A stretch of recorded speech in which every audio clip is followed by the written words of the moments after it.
Hello, तो कैसे हैं आप लोग। आज हम वीडियो के अंदर बात करने वाले हैं दो चीजों के बारे में।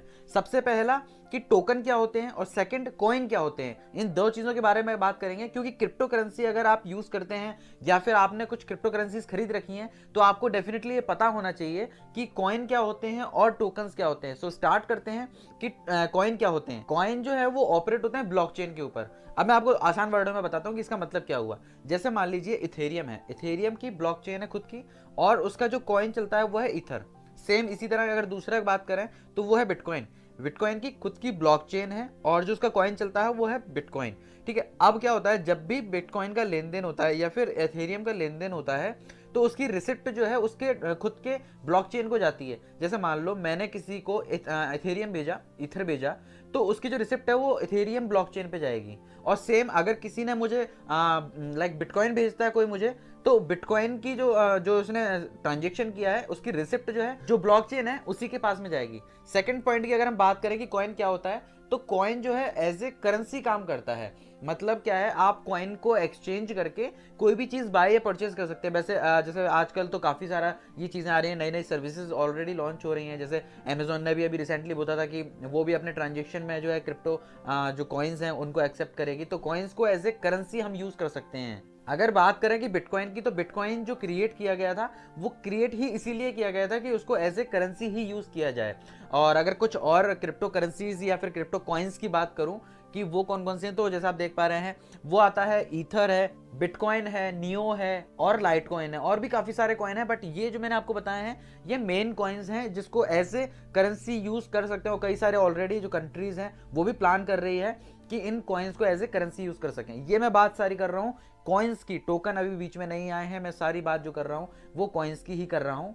थर्ड अगर मैं बात करूं तो क्रिप्टो कॉइन्स जो होते हैं ना, इनको अर्न करने के लिए आप इनको माइन भी कर सकते हैं। जैसे अगर हम बिटकॉइन का ही जैसे एग्जांपल ले रहे थे, तो बिटकॉइन की माइनिंग होती है जिसके थ्रू जो कॉइन है वो अर्न किए जा सकते हैं। बट अभी क्या है, इतने ज़्यादा बिटकॉइंस बचे नहीं है माइन करने के लिए, बट ये एक तरीका है कॉइन को अर्न करने का। ये मैंने आपको कॉइन का बताया है। अब बात करते हैं कि जो टोकन होता है वो क्या होता है। तो टोकन की खुद की ब्लॉकचेन नहीं होती। जैसे मैंने अभी बताया था ना कॉइन्स, इनकी खुद की ब्लॉकचेन होती है। ईथर की इथेरियम हो गई, बिटकॉइन की बिटकॉइन ब्लॉकचेन हो गई, तो इनकी खुद की ब्लॉकचेन होती है। बट टोकन्स की खुद की ब्लॉकचेन नहीं होती। ये क्या है, जो दूसरे कॉइन्स होते हैं ना उनकी ब्लॉकचेन के ऊपर ऑपरेट किया जाता है जो टोकन्स है इनको। जैसे अगर अपन एग्जांपल लेके चलें तो जैसे इथेरियम की ब्लॉकचेन है, अगर इसका कॉइन है तो वो ईथर इसका कॉइन है। अब इसके बात करें कि टोकन्स जो इसके ऊपर ऑपरेट होते हैं, इथेरियम के ऊपर ऑपरेट होते हैं, तो वो है BAT, BNT।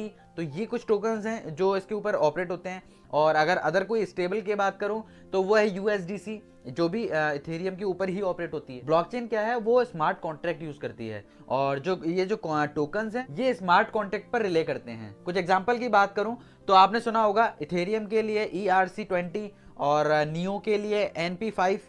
थोड़े और आसान शब्दों में समझने की कोशिश करते हैं टोकन्स को।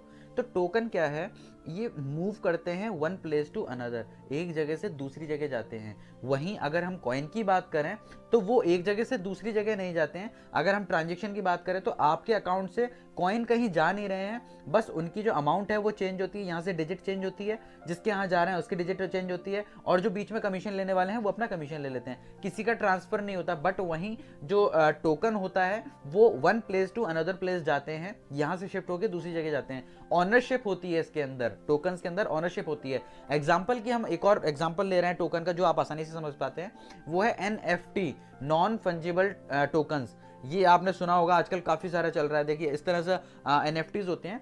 NFT क्या है, ये ट्रेडिंग के थ्रू कलेक्टेबल आइटम्स जो है वो हम परचेज और सेल कर सकते हैं। तो ये जो है ये टोकन होता है। जैसे मान लो कि आपने एक पिक्चर खरीदी या फोटोज, आपने डिजिटली फोटोज खरीदी, किसके बदले में, या तो क्रिप्टो करेंसी के बदले में। मतलब आपने इथेरियम पे किया और आपने इस तरह की एक NFT परचेज कर ली या फिर ये फोटो परचेज कर ली। अब आप इसके ऑनर हो चुके हो, इस फोटो के, इसकी कॉपीज बन सकती हैं, सब काम हो सकते हैं, बट आप ऑफिशियली इसके ऑनर हो। अब आप इसको चाहो तो जितने में आपने खरीदा है उससे ज्यादा में आप सेल कर सकते हो। आप चाहो तो इसको संभाल के रख सकते हो, क्योंकि आपने इथेरियम में खरीदा है, आगे जाके इथेरियम की वैल्यू बढ़ेगी तो उस हिसाब से आप इसकी वैल्यू भी रख के बढ़ा सकते हो। तो टोकन्स क्या है, एज ए एसेट यूज किए जा सकते हैं, मतलब आपकी लाइबिलिटी नहीं है, ये आपके एसेट हैं, आपके काम में आ सकते हैं ये। बट वहीं जो कॉइन्स हैं ये यूज होते हैं काय के लिए, परचेजिंग करने के लिए। अगर आपको कुछ खरीदना है तो उसके लिए आप कॉइन यूज कर सकते हैं। सो लास्ट अगर एक लाइन में मैं आपको बताऊं कि कॉइन और टोकन्स में क्या डिफरेंस होता है, तो कॉइन तो आपकी कॉइन अगर आपके पास है तो वो ये दिखाते हैं कि आपके अंदर कितनी कैपेबिलिटी है कुछ खरीदने की, ये तो हो गए कॉइन। और अगर टोकन्स की बात करूं तो मतलब आपके पास क्या क्या चीजें हैं खरीदी हुई। ये दो डिफरेंस मैंने आपको बता दिया कॉइन और टोकन के अंदर। Coin as a currency use की जा सकती है, वहीं जो टोकन है वो एज ए एसेट यूज किया जा सकता है। तो ये बेसिक डिफरेंस था और मुझे उम्मीद है आपको समझ में आया होगा कि कॉइन और टोकन के बीच में क्या डिफरेंस है। और अगर अच्छी लगी वीडियो तो प्लीज लाइक शेयर सब्सक्राइब करना मत भूलिएगा। So thank you so much मेरी वीडियो देखने के लिए, धन्यवाद।